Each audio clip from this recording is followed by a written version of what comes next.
Hello everyone, and welcome to another cloudy little tutorial. I apologize if you hear the sound of my pug snoring.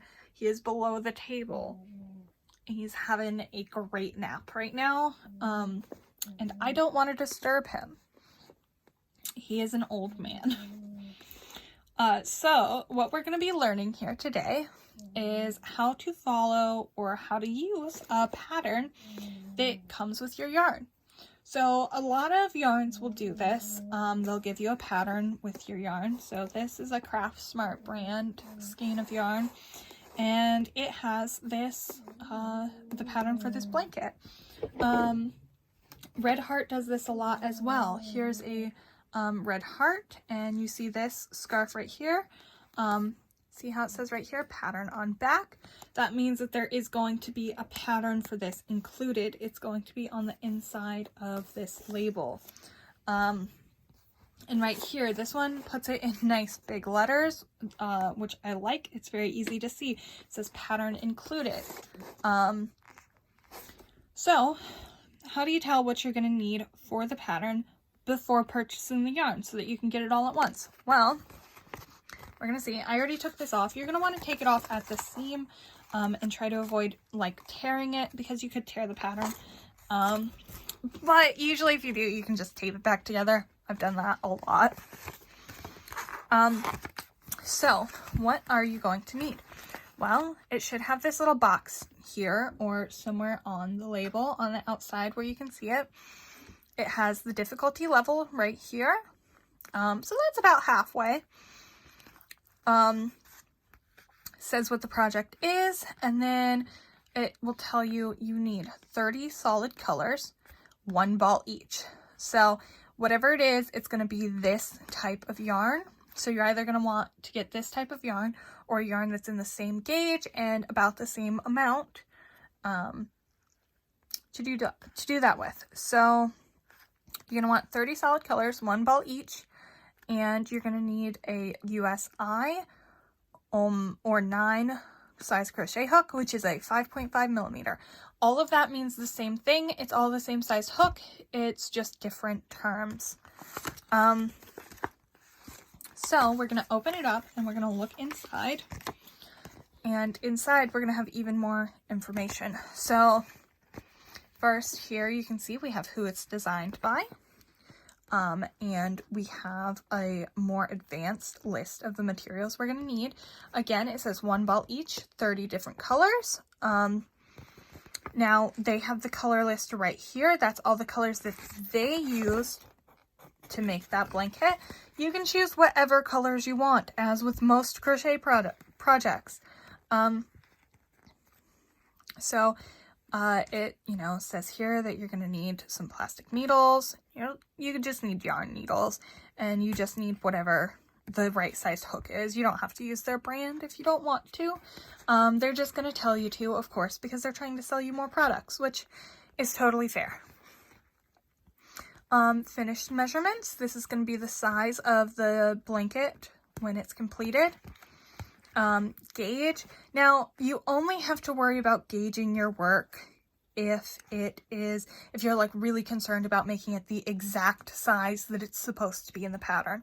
If you're not worried about the size being exact, then gauging your work does not matter. So what you do to gauge your work is it will tell you it'll tell you what to do and what size it's supposed to be when you do that. So basically you just make a little swatch and you follow these instructions. You make a little swatch, you measure it. If it measures correctly as it's supposed to, then that means that your gauge is correct and that you're going to have a project that's the same finished size that it states here. Otherwise, you just want to go up or down a hook size until you get the right gauge, or adjust your tension. So do things a little bit looser, a little bit tighter, depending on it. Now, I personally, maybe this is a toxic trait of mine, I never gauge my stitches. I never do before I start a project, unless I'm making like clothing or something that's really important to be the right size. But even then, I rarely do it. So if that matters to you, you want it to be the exact size that it states here, go for it. If not, you can just totally skip that step. I almost always skip that step. So we're going to have pattern notes. We have pattern notes right here. And this is just going to be like anything important that you need to know before starting your project.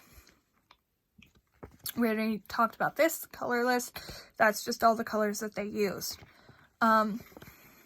Now we have our instructions right here.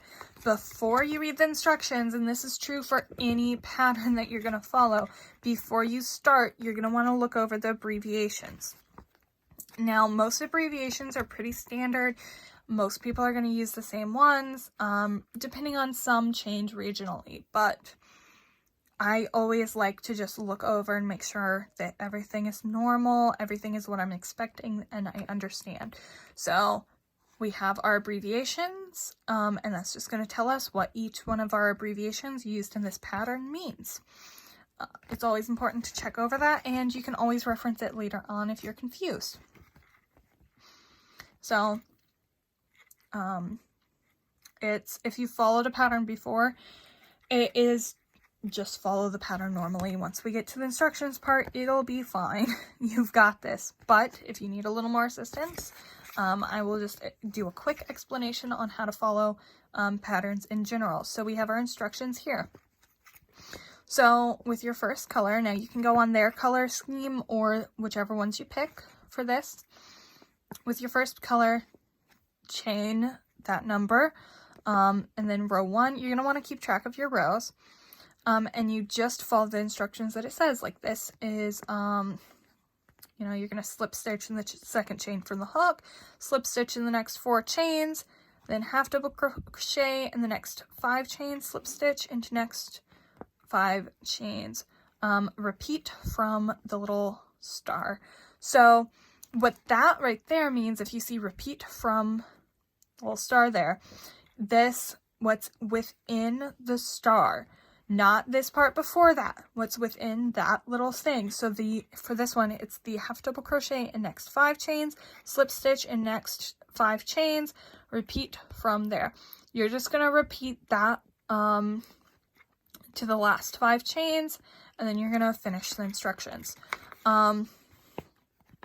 So just follow the instructions, do what it says. If you don't fully understand it, just reread it. You'll get there. So we now see here, you're going to repeat rows 2 through 5 until the blanket measures a certain amount, continuing to change colors at the beginning of every right side row. So every time you're working into the right side, that's when you're going to switch colors. So you're going to be just repeating this pattern over and over again, and then weave in any remaining ends, and that's all you have to do. It's really simple.